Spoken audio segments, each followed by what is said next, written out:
Welcome back to AM Northwest. He's the face of the city's motto, Keep Portland Weird. Here to tell us what he's been up to lately, we welcome back the Unipiper, Brian Kidd.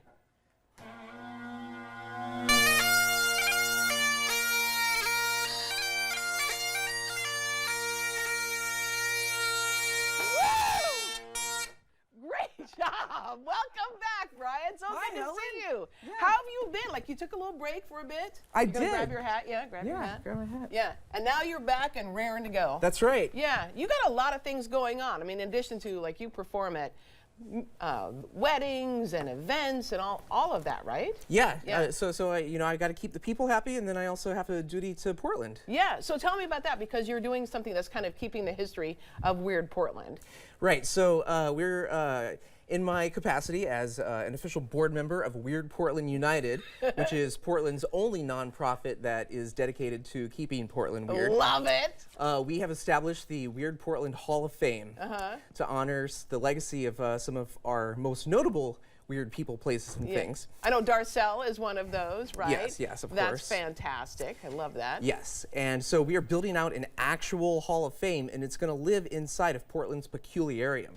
Oh, wow. Yes, and they are in the process of some very exciting news. They're moving to a very large, awesomely located space, which is going to be across the street from the convention center. Oh, that's perfect. That's perfect. So we're raising money right now to get that up, and it will live inside the Peculiarium's new space. Yeah. And in order to help fund that, we've got a series of beers that we are making in collaboration. Because that's Portland. Yes. Yes. Yeah, so these beers. Oh, yeah, let me grab here. Yeah, well, here's an example. Yep. This is the current beer in our collaboration with Gigantic. Yep. The Bud Clark. We love I'll let you Bud hold Clark. that. Yeah. We love Bud Clark. We do. And so his pub, the Goose Hollow Inn, just had the Coffee Beer Festival. Yeah. So we made a coffee stout. Coffee stout. Yeah. That's perfect. I love it. That's I love right. it. Here, we'll hold it here one more time. Just like this. There. That's perfect. I love it. Absolutely love it. And you have so many outfits that you wear. So over time, you've tried everything. I want to show a couple of them to our audience, and then you can look at this. I recognize that guy, yeah. That's awesome. Like this guy, is that new to the repertoire? I've had Sasquatch for a while. Yeah. Yeah. I have to make sure that I keep the flame retardant fresh on him. Oh, yeah, for sure. And then Cupid. Valentine's Day. Yeah, I celebrate everything. Yes, I love it. Valentine's Day is a little risque, I noticed. Well, Cupid. You know. There you go. Perfect. And then this guy. Yep, there's your scary Easter bunny. Okay, because there's always a scary Easter bunny, right? This is Portland. And I love this. Pride Month, yeah. Yeah. I love that There's so much to celebrate in Portland. It's hard to keep up with it all. Well, and how do you keep up? Because you are married, you have a daughter. I do. She's 6 now? She just turned 6. Yeah. Oh, that's fantastic. I remember, so you were on this show, as it turns out it was 7 years ago. Look how cute you are. Oh, my goodness. She's a little younger there. She is. Yeah, she's adorable. When you announced the big news that you were having a baby, this was so exciting. Your wife was having the baby. Right. That she was having a baby, and now she's 6 years old. That's crazy. Time flies. Yeah. Yeah. What's been your most unusual experience at any event? Like, oh, was my it goodness. a wedding?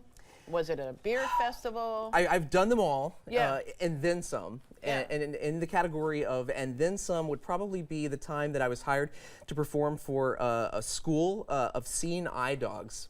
And they were training the dogs to not react to something they might actually encounter in Portland. Oh, and you would be it was the Unipiper. So here I am riding around, blowing fire, and all of these dogs, and they're like, sit, stay.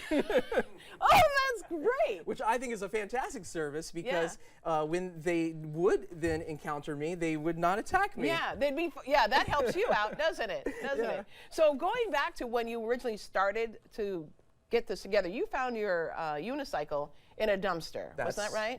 Yep. Yeah. And then, had you already been practicing the bagpipes? I had. I was just started to be taking bagpipe lessons. Yeah. Yeah. And then you put them together. And then it was a couple years down the road before I put them together. Yeah. But when I did, it was like peanut butter and jelly. Yeah, it worked so well. Yeah. You were on the Jimmy Kimmel Show at one point. Yes. What was that experience like for you? That was one of the greatest experiences of my life, hands down. Tell me. They were so nice. They just, I got a call from their producers, and they're like, "What are you doing next week? You want to come perform on Jimmy Kimmel come alive? Yeah. And I was like, heck yeah. And they flew me down, treated me like royalty. I had a green room next to Meryl Streep. Get out! Really? Yes. That's fantastic. I went on just before Meryl Streep, and so they cut to a commercial, and there she is holding a sign that says, "Great, now I have to follow Darth Vader on a unicycle with flaming bagpipes."